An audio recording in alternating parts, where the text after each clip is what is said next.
क्या बात है, ये आज मेकअप की इतनी बर्बादी क्यों? क्यों? आज मैं अच्छी नहीं लग रही क्या?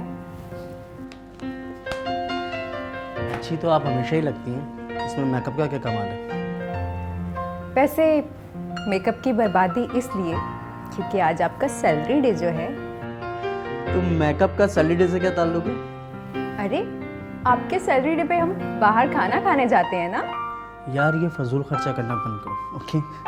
इस महीने मुझे प्रीमियर भी जमा करवाना है इंश्योरेंस का। मैं कुछ नहीं जानती, आप जल्दी से चेंज करके आ जाएं, बाकी की बातें बाद में करेंगे। ठीक है जी, आपको नाराज भी तो नहीं कर सकते, मान ली आपकी बात, चलो।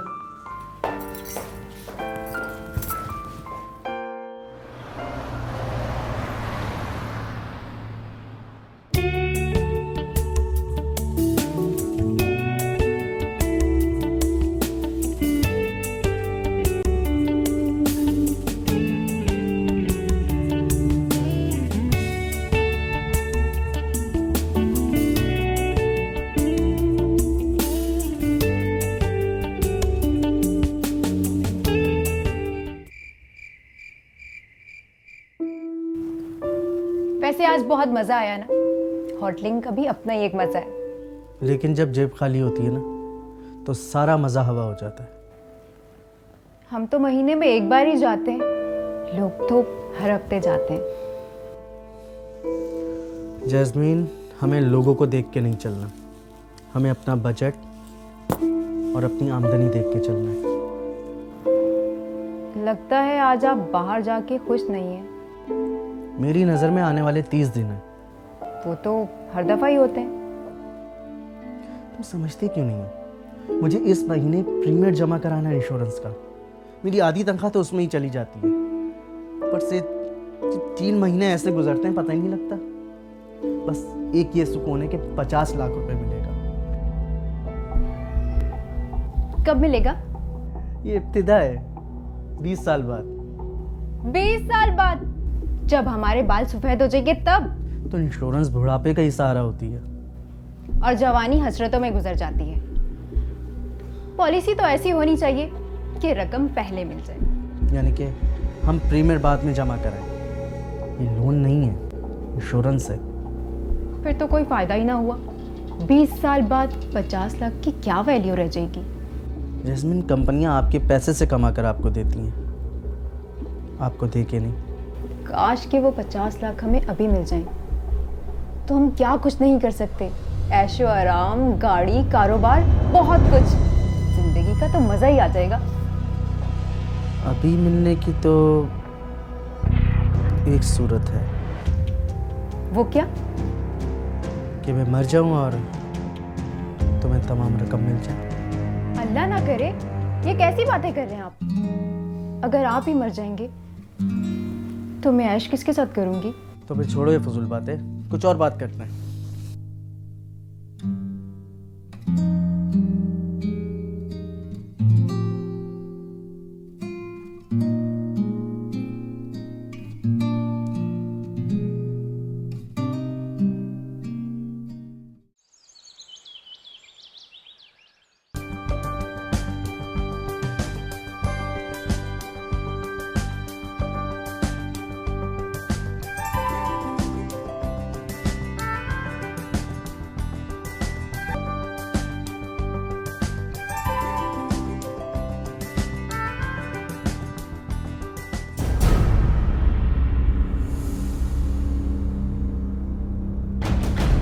अबे लगता है कि गाड़ी वाला मार के भाग गया यार इसे।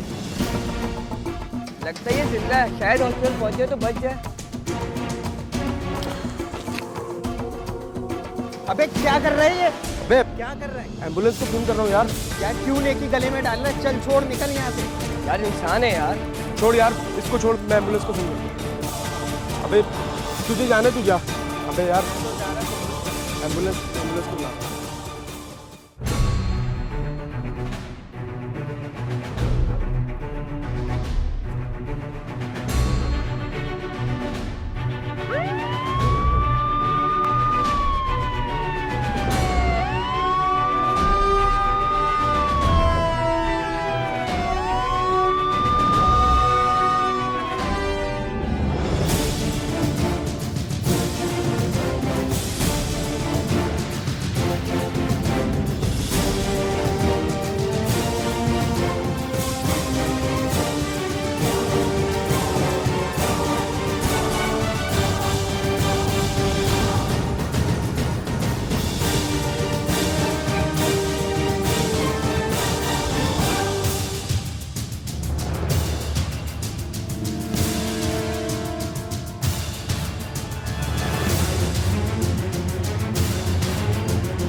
रिपोर्ट के मुताबिक जैस्मिन अपने शौहर मुश्ताक के हमरा कराची के इलाके जौहर में रिहाइश पजीर थी।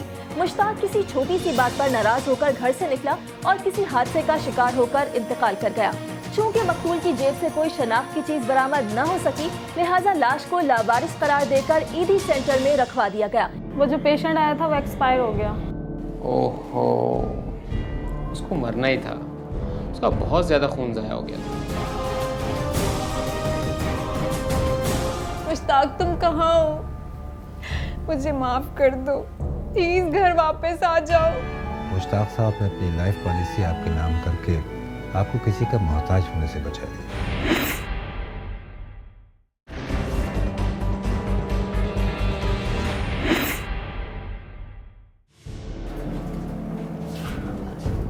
सर, क्या हुआ? वो जो पेशेंट आया था वो एक्सपायर हो गया। ओहो, उसको मरना ही था, उसका बहुत ज़्यादा खून ज़ाया हो गया था। सर अब क्या करूँ, पोस्टमार्टम के लिए भेज दूँ? उसका कोई वारिस आया? No sir. लाश कौन लेकर आया था? रोड एक्सीडेंट था, कुछ कोचिंग के लड़के लाए थे। ठीक है, लाश को पोस्टमार्टम के बाद ईदी सेंटर भिजवा दो, वो खुद ही इश्तिहार दे के खुद ही मालूम कर लेंगे। ठीक है सर। जबकि दूसरी जानिब मुश्ताक के घर न लौटने की वजह से इसकी अहलिया जास्मिन की हालत खराब होती जा रही थी। भाई कहीं से भी मुश्ताक को ढूंढ कर ला दें, मैं उनसे माफी मांग लूंगी, मैं उन्हें मना लूंगी। मुश्ताक तुम कहाँ हो? मुझे माफ कर दो, प्लीज घर वापस आ जाओ। बाजी, मुश्ताक भाई कुछ बता कर गए थे? अरे बस मामूली सी बात पर नाराज होकर घर से चले गए थे। मेरा ख्याल था कि वो उनका गुस्सा ठंडा हो जाएगा तो वो खुद ही घर वापस आ जाएंगे। बेटा, मुश्ताक ऐसे नाराज हो के तो जाने वाले नहीं है, वो भी तुमसे। खुदा न खास्ता कोई हादसा वगैरह तो नहीं हो गया? हल्ला ना करे। बाजी अगर आप कहें तो पुलिस में रिपोर्ट करा देते हैं। नहीं नहीं, मैं पुलिस से क्या कहूँगी कि वो घर छोड़ के क्यों गए। पुलिस को रहने दे, ऐसा करें आप हॉस्पिटल चेक करके आ जाएं बेटा। ठीक है। एक मिनट भाई, मैं भी साथ चलती हूँ। मैं अंदर से पर्स लेके आती हूँ।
बिला आखिर जास्मिन को लाश ईदी के सड़खाने से मिल गई, जिसे जरूरी कार्रवाई के बाद लवाहिकीन ने दफना दिया था। तकरीबन एक हफ्ते बाद जास्मिन की हालत कदरे संभल गई थी।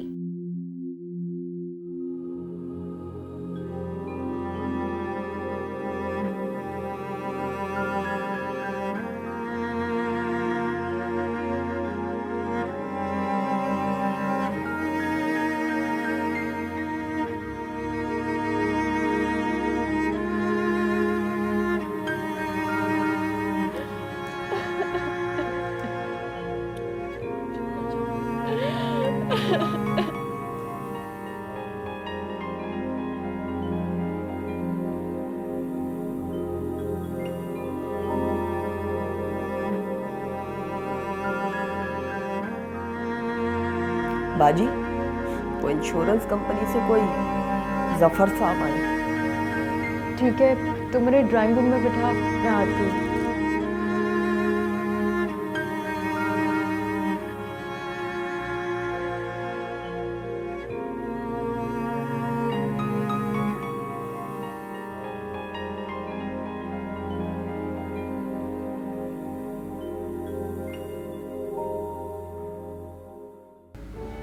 ये सच है कि अब आपको मुश्ताक साहब मरहूम के बगैर ज़िंदगी गुजारनी पड़ेगी, लेकिन ये भी सच है कि मुश्ताक साहब ने अपनी लाइफ पॉलिसी आपके नाम करके आपको किसी का मोहताज होने से बचा दिया। क्या आपकी पॉलिसी मुश्ताक की कमी पूरी कर सकती है? आप वजह फरमा रही हैं, लेकिन कम से कम आपके आंसू तो पूछ सकती है। आप प्लीज़ इस फॉर्म पे यहाँ साइन कर दीजिए ताकि पेपर्स को आगे बढ़ाया जा सके।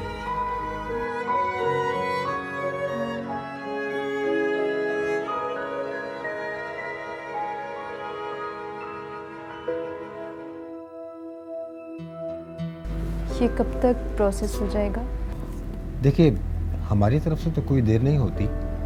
हाँ, अलबत्ता पुलिस इंक्वायरी में ज़रा टाइम लग जाता है। मुश्ताक के मरने के बाद मैं इस घर में अकेले नहीं रहना चाहती। जी, मैं आपके दुख को समझ सकता हूँ। मैं पूरी कोशिश करूँगा कि आपको जल्द से जल्द रकम मिल जाए। आप जानते हैं, मुश्ताक के मरने के बाद मैं बहुत अकेली हो गई हूँ। अगर हो सके तो आप पुलिस इंक्वायरी जल्द से जल्द करवा दें। जी जी, मैं अपनी पूरी कोशिश करूँगा। अच्छा, इजाज़त।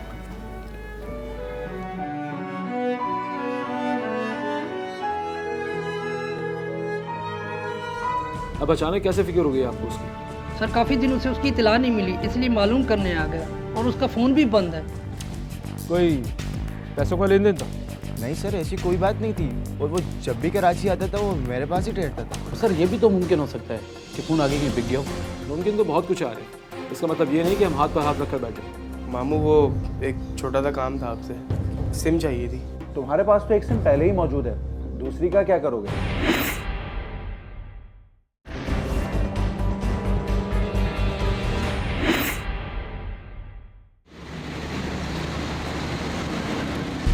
सर, 1 माह से ऊपर हो गया गायब हुए को। 1 माह?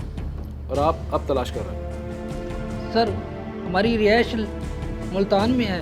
भाई अक्सर आते जाते थे, इसलिए बेफिक्र थे। अब अचानक कैसे फिक्र हो गई आपको उसकी? सर, काफ़ी दिनों से उसकी इतला नहीं मिली, इसलिए मालूम करने आ गया। और उसका फ़ोन भी बंद है। कराची किस काम से आए थे वो? सर, कारोबार के सिलसिले में अपने दोस्त इब्रार के पास आते थे। आप अबरार से मिले? उसका क्या कहना है? सर, उसने कहा 15 दिन पहले ही जा चुका है। नंबर है उसका? जी सर। आप नासिर और अबरार दोनों का नंबर लिखवा। Right sir. आरिफ, नंबर बोलिएगा।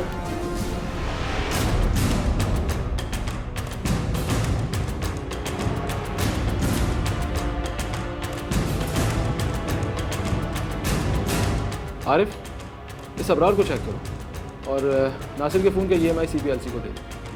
ठीक है सर। आप परेशान ना, आपके भाई के लिए हम पूरी कोशिश करें। Thank you sir.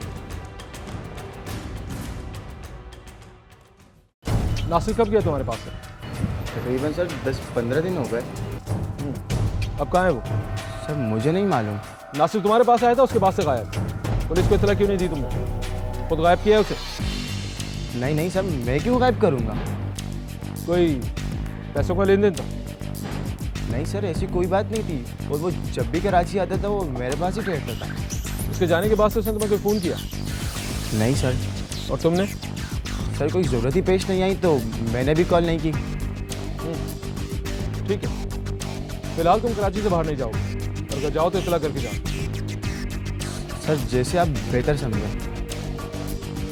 पुलिस जराये के मुताबिक किसी जाहिरनामी शख्स ने आकर रिपोर्ट दर्ज करवाई थी कि उसका छोटा भाई नासिर तकरीबन 1 माह कबल लाहौर से कराची किसी दोस्त के पास आया था, लेकिन गुज़िश्ता 15 दिन से गायब है। पुलिस ने गुमशुदा नौजवान नासिर के दोस्त अबरार से पूछगछ की, लेकिन गुमशुदा नौजवान का कोई सुराग न मिल सका।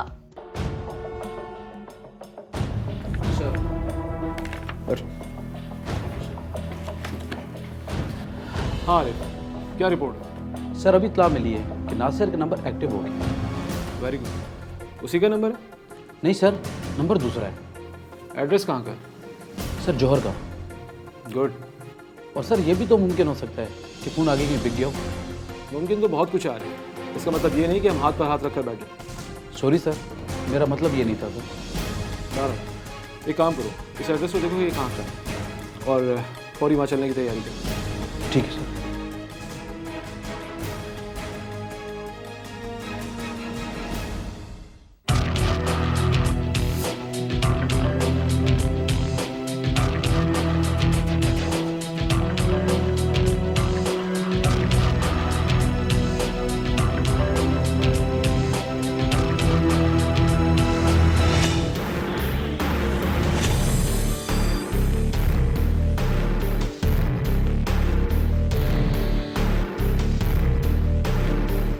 पुलिस के पास फकत नासिर का फोन नंबर था जो मुसलसल बन जा रहा था। लिहाजा पुलिस ने सीपीएलसी की मदद से नासिर का फोन नंबर और सेल फोन के ईएमआई नंबर की निगरानी शुरू करा दी थी।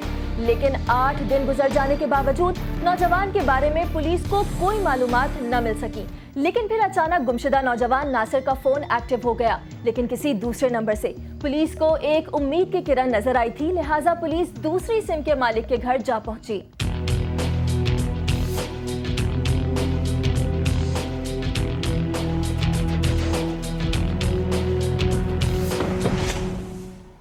सर सीधे हाथ की दूसरी गली में छठा मकान है इसका।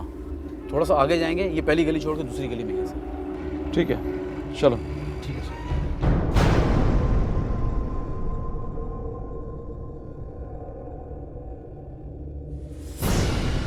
आरिफ ज़रा होशियारी से, ऐसे लोग बहुत होशियार होते हैं। सर आप बेफिक्र रहें, ऐसे लोगों से निपटना बहुत अच्छे तरीके से होता है। तारिक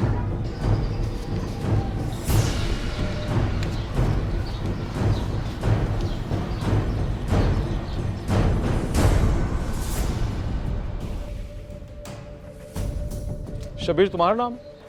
जी इंस्पेक्टर साहब, मेरा ही नाम है। सब खैरियत तो है? ये नंबर तुम्हारे नाम पर रजिस्टर्ड है? जी हाँ, ये मेरा ही है। इस वक्त ये नंबर जिस फ़ोन में एक्टिव है, हमें उसकी इन्फॉर्मेशन चाहिए। आप अंदर आइए प्लीज़। तारिक तुम यहीं रुको।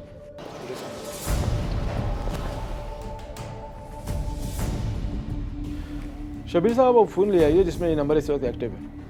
लेकिन इंस्पेक्टर साहब ये आप क्यों पूछ रहे हैं? बेहतर है कि आप फ़ोन ले आए।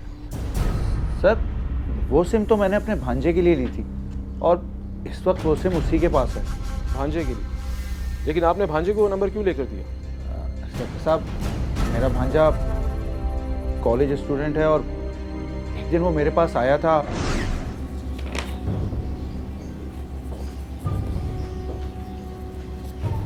मामू वो एक छोटा सा काम था आपसे। हाँ बोलो, पैसे चाहिए क्या? नहीं वो पैसे तो नहीं चाहिए, एक सिम चाहिए थी। अरे यार तुम्हारे पास तो एक सिम पहले ही मौजूद है, दूसरी का क्या करोगे? मामू वो बंद हो गई ना, दिला दे प्लीज़ मामू। अच्छा मैं ला दूंगा। थैंक यू मामू। वो बाहर जा रहा था, कुछ मंगवाना आपको ला देता हूँ आपके लिए। जी नहीं, अब ज़्यादा मक्खन लगाने की कोई ज़रूरत नहीं, ठीक है? अब तुम जाओ। ओके थैंक यू मामू। क्या उम्र है आपके भांजे की? यही कोई 16-17 साल। कहाँ रहता है वो? ये पास ही मेरे बहनोई का घर है। ठीक है आप हमें उसके पास ले चलिए। लेकिन सर आखिर मामला है क्या? प्लीज़ आप कुछ तो बताएं। वक्त आने पर आपको सब पता चल जाएगा, फिलहाल आप हमारे साथ चलिए। सर अगर आप कहें तो मैं अपने भांजे को लेके खुद थाने हाजिर हो जाता हूँ। सर होशियारी दिखा रही है। ठीक है आप उसे लेकर थाने आ जाइएगा और वो फ़ोन भी जिसमें सिम एक्टिव है। ठीक है सर, आप बिल्कुल बेफिक्र हो जाए, मैं अभी थोड़ी देर में अपने भांजे के साथ आ जाता हूँ। Thank you.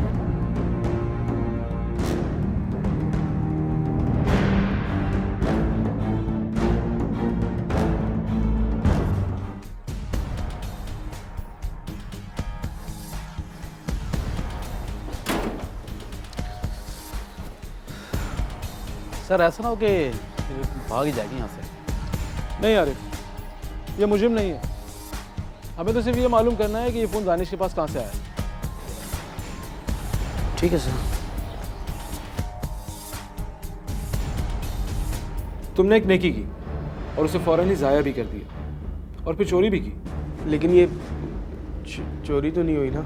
मुबारक हो, आपका चेक मंजूर हो गया है पूरे 50 लाख का। सच?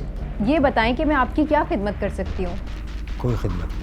आज मेरे पास तुम्हारे लिए एक ज़बरदस्त सरप्राइज़ है। अरे यार, तुम खुद मेरे लिए एक बहुत बड़ा सरप्राइज हो। वो तो मैं हूँ।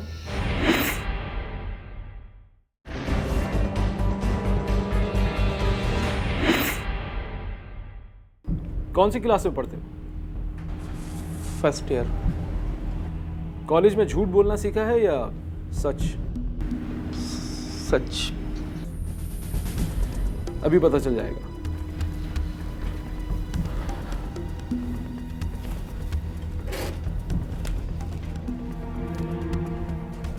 ये बताओ, ये फोन कहाँ से आया तुम्हारे पास? ये वो घबराओ नहीं, बिला खौफ बताओ। देखो बेटा, जो भी बात है सच बताओ। किसने दी है, खरीदा है या फिर चोरी किया तुमने? नहीं, मैंने चोरी नहीं की। मान लिया, आगे बोलो। वो उस दिन हम लोग कोचिंग से जब वापसी आ रहे थे तो एक लाश वहाँ पे पड़ी हुई थी।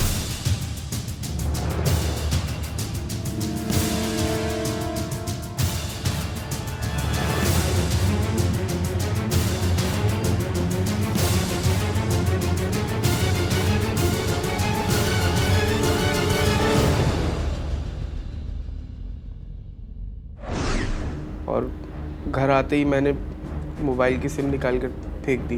तुमने एक नेकी की और उसे फौरन ही ज़ाया भी कर दिया और फिर चोरी भी की। लेकिन ये चोरी तो नहीं हुई ना? तो फिर बताया क्यों नहीं किसी को? वो मैं बहुत डर गया था। मुझे माफ़ कर दो, सॉरी। और तुम्हारी इस गलती ने सबको परेशान कर दी। अच्छा, सोच कर ये बताओ कि जब तुम उसे अस्पताल ले गए थे तब डॉक्टर ने तुमसे कुछ पूछा था? नहीं सर, वो उस दिन उस बंदे को वो अस्पताल पहुंचा के रिसेप्शन पे हम लोग नंबर लिखवा के वापसी आ गए थे। घर में बहुत देर हो रही थी। सर, अस्पताल से तो 1 महीने पहले का भी रिपोर्ट मिल जाएगा। इसका मतलब है कि अब तक ये लाश ईदी सेंटर के साथ खाने में होनी चाहिए। सर, ये भी तो हो सकता है कि ईदी सेंटर वालों ने लाश को लावारिस समझ कर दफना दिया। दोनों सूरतों में पता चल जाएगा कि दफना दिया या कोई ले गया, और अगर ले गया तो कौन।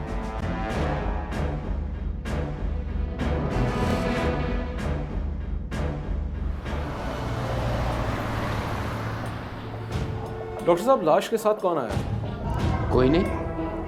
आपका मतलब है कि लाश आपने ऐसे ही वसूल कर ली थी? सर, रोड एक्सीडेंट था, लाश एम्बुलेंस लेकर आई थी और कुछ कोचिंग के बच्चों ने फ़ोन करके उसे बुलाया था। लाश हमने पोस्टमार्टम के बाद ईदी सेंटर में भिजवा दी थी। वो कोचिंग के बच्चे कौन से थे और किस कोचिंग से थे, आपने मालूम किया था? हमें इस बारे में कोई इन्फॉर्मेशन नहीं दी गई। लाश ही जब एम्बुलेंस के थ्रू आई तो हम कैसे पता कर सकते थे? इतनी लापरवाही अच्छी नहीं होती डॉक्टर साहब। आपको कम से कम उनका मालूम कर लेना चाहिए था, कोई एंट्री होनी चाहिए थी। सर, वो कोचिंग के बच्चे थे, उन्होंने एम्बुलेंस को कॉल की और एम्बुलेंस यहाँ हमें डिलीवर करके चली गई। ठीक है, ध्यान ले लीजिए डॉक्टर साहब। मैं तो आपको जो बता रहा हूँ सच है।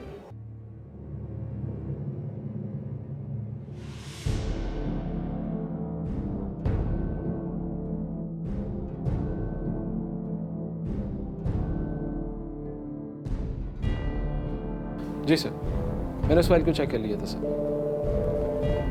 जी okay sir, thank you.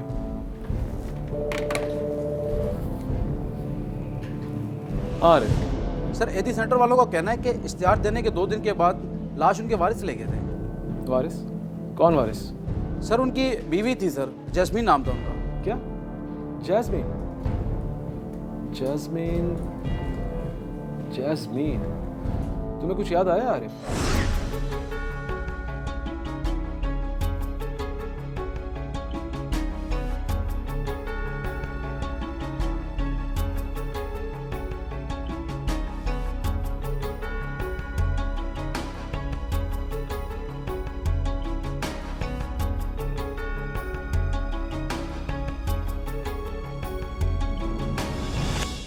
Ji sir, याद आ गया, जो हम इंक्वायरी के लिए गए थे। लेकिन सवाल ये पैदा होता है आरिफ कि अगर वो लाश नासिर की थी तो फिर जैस्मीन के शौहर मुश्ताक की लाश कहाँ गई? और अगर वो मुश्ताक की लाश थी तो फिर नासिर कहाँ?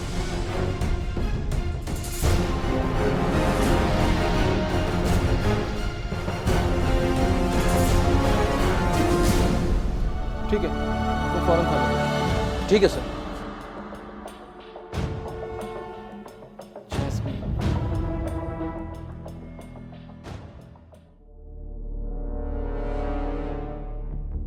मुबारक हो, आपका चेक मंजूर हो गया है पूरे 50 लाख का। सच?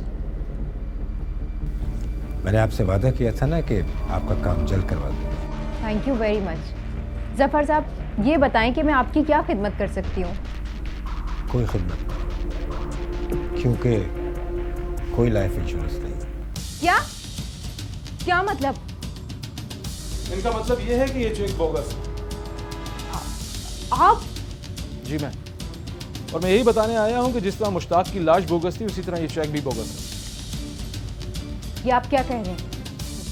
अब ड्रामेबाजी बंद कर और ये बता के मुश्ताक कहाँ है? वो तो मर गया। और ये सब आप क्यों पूछ रहे हैं? इनके लिए वो मर चुके हैं, जबकि मेरे पास वो जिंदा मौजूद है। आरिफ,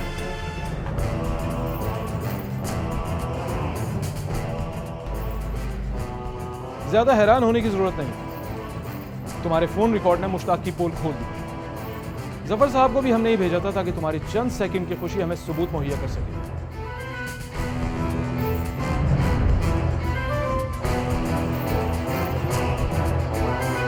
इन्वेस्टिगेशन ऑफिसर के मुताबिक दोनों मुल्जिमान ने अपने जुर्म का इकरार करते हुए बताया कि मुल्जिमा जास्मिन की ये सब प्लानिंग थी जो इसने अखबार में लावारिस लाश का इश्तिहार देखकर की थी।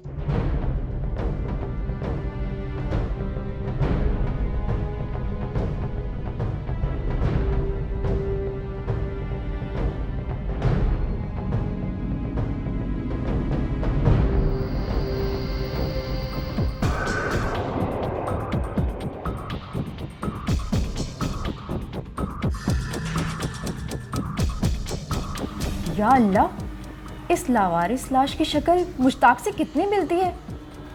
रोड एक्सीडेंट, पता नहीं कौन था बेचारा। लावारिस लाश,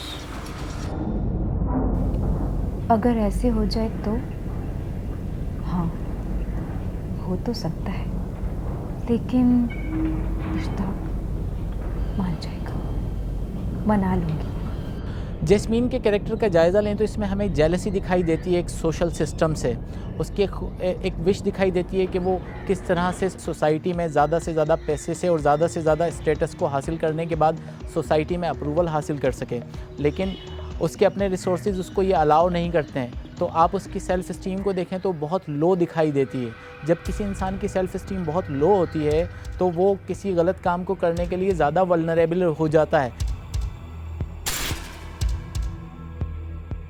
क्या देख रही हो? ऑफिस से थका हुआ आया हूँ, खाना देने का मूड नहीं है क्या? अरे खाने को छोड़ो, आज मेरे पास तुम्हारे लिए एक ज़बरदस्त सरप्राइज़ है। अरे यार, तुम खुद मेरे लिए एक बहुत बड़ा सरप्राइज हो। वो तो मैं हूँ। खैर, क्या सरप्राइज है?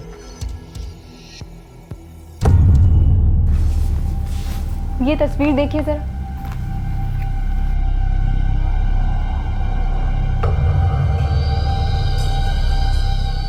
लावारिस लाश,